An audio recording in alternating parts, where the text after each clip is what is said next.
Good morning, and welcome back to the Great Karna Studio.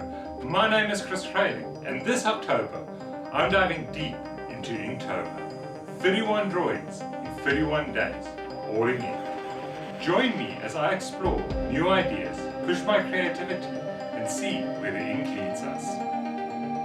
Our prompt for this morning is steel.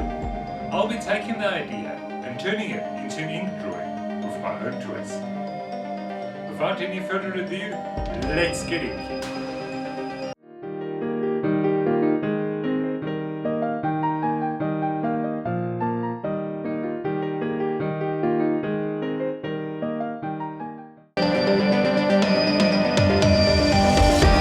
For thousands of years, one simple gesture has bridged divides, built trust, and closed deals. The handshake. A movement so ordinary, yet so powerful, it has shaped history, commerce, and human connection. The origins of the handshake stretch back over 2,500 years. In ancient Greece, warriors would clasp hands not just in greeting, but to demonstrate peaceful intent, a visible assurance that neither carried a weapon. The Romans refined the gesture into a symbol of loyalty and alliance.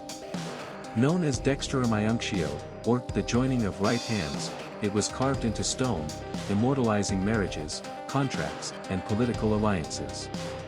A silent pledge that words alone could not seal. As trade routes expanded during the Middle Ages, the handshake evolved into a practical tool. Merchants clasped hands to finalize bargains, symbolizing that both parties agreed, without the need for written contracts. It was trust, sealed in skin. A firm grip meant reliability. A weak one. Doubt, hesitation, perhaps even dishonesty. The handshake became more than a greeting, it was a test of character. In the 19th and 20th centuries, the handshake became inseparable from the rise of global commerce. Industrialists, bankers, and entrepreneurs used it as the universal sign that a deal was struck. A simple grasp carried legal, social, and emotional weight. The handshake became shorthand for honesty, professionalism, and mutual respect. Science has shown that this gesture triggers subtle psychological responses. A handshake releases oxytocin, the chemical of trust, reinforcing bonds between people. It's no wonder the strength, duration, and style of a handshake can influence how deals unfold. A crushing grip may intimidate. A limp one may suggest weakness. But a balanced handshake communicates equality, and seals understanding. In 2020, the handshake faced its greatest challenge. A global pandemic forced societies to reconsider physical contact. For centuries, no war, no cultural shift, had silenced the gesture, until fear of contagion brought handshakes to a halt. Yet even in its absence, the handshake's meaning endured. Alternatives could replace the motion, but not the symbolism of sealing a deal in trust. Today, the handshake lives on in boardrooms, stadiums, and political arenas. Whether between presidents or partners, athletes or adversaries, it remains the universal gesture of commitment. From its roots in ancient ritual to its role in modern business, the handshake is more than skin on skin. It is a human promise, a timeless way to say, we have a deal. The handshake. The oldest contract written not on paper, but in trust.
That's it for today's Inktober drawing. I hope you enjoyed this drawing as much as I enjoyed creating it for you. If you're participating in Inktober, let me know in the comments below how you are tackling today's prompt. If you haven't already, please like and subscribe so you won't miss out on any other Inktober videos I upload. Take care and I'll see you tomorrow for another Inktober drawing.